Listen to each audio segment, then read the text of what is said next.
Bonjour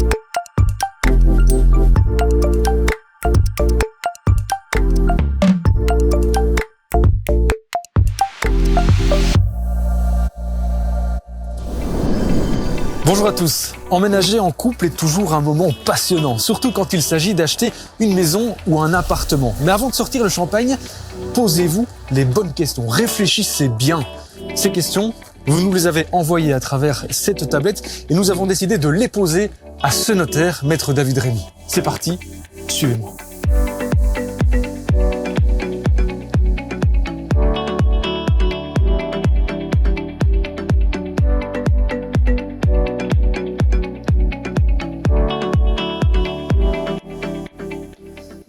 Maître Rémy, bonjour. Bonjour. Alors désolé de vous déranger en plein travail. Merci de nous accueillir au sein de votre étude notariale. Avant de parler des achats immobiliers en couple, j'ai envie de vous poser une première question. Finalement, qui êtes-vous ? Je suis notaire au sein d'une étude de 7 collaborateurs dans un cadre rural à taille familiale, de quoi pouvoir être en contact permanent avec les personnes qui nous consultent. J'ai l'impression qu'on a toqué à la bonne porte parce que justement, on a eu quelques questions de nos téléspectateurs et la première question sur l'achat immobilier en couple, elle nous vient de Mathilde de Verlaine. Je vous propose de regarder. Merci. Je pense acheter une maison, mais comment on fait une offre d'achat ? Très bien. Pour émettre une offre, il faut impérativement, sur n'importe quel support, indiquer qui fait une offre, pour quel bien. Soyez précis, indiquez bien l'adresse, la contenance, la situation, mais aussi le montant que vous offrez, ainsi que toutes les conditions auxquelles vous soumettez votre offre. S'il y a une condition de crédit, de permis ou autre, indiquez-les. Vous dites n'importe quel support, ça sous-entend qu'une offre numérique, par exemple par mail ou par WhatsApp, serait valable ? Cette offre, évidemment, peut être numérique, il n'y a aucun problème pour cela. Un email est suffisant pour émettre une offre. Par contre, ça pose la question des conséquences une fois qu'on a fait une offre. La conséquence est très simple. À partir du moment où vous avez émis votre offre, vous êtes tenu de celle-ci. N'hésitez pas à indiquer bien le délai de validité de votre offre, à défaut de quoi, eh bien, vous pourriez être tenu pour un délai beaucoup plus long que ce que vous pensiez.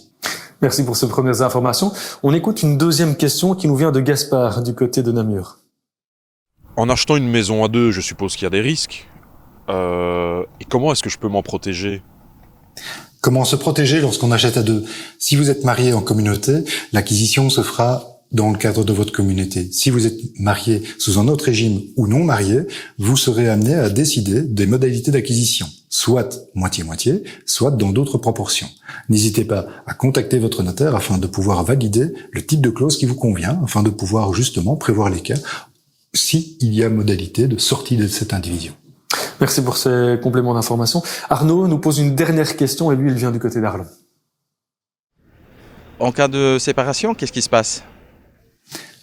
Comment finir cette copropriété ? La plupart du temps, vous avez des clauses dans votre contrat qui prévoient les modalités de cette sortie d'indivision ou de fin de copropriété. Si vous n'avez rien prévu, la loi s'appliquera et prévoira certaines modalités. Le mieux est donc de le prévoir via des clauses par l'intermédiaire de votre notaire. Grosso modo, soit l'un rachète la part de l'autre, soit l'on décide de vendre le bien. Si l'un rachète la part de l'autre, des modalités fiscales favorables s'appliquent puisque généralement les taux sont bien plus réduits qu'en cas d'acquisition simple. Merci Maître Rémy pour toutes ces informations. Merci aussi à vous pour toutes vos questions. N'hésitez pas, continuez à réfléchir, continuez à vous poser les bonnes questions et puis contactez votre notaire pour plus d'informations. À bientôt.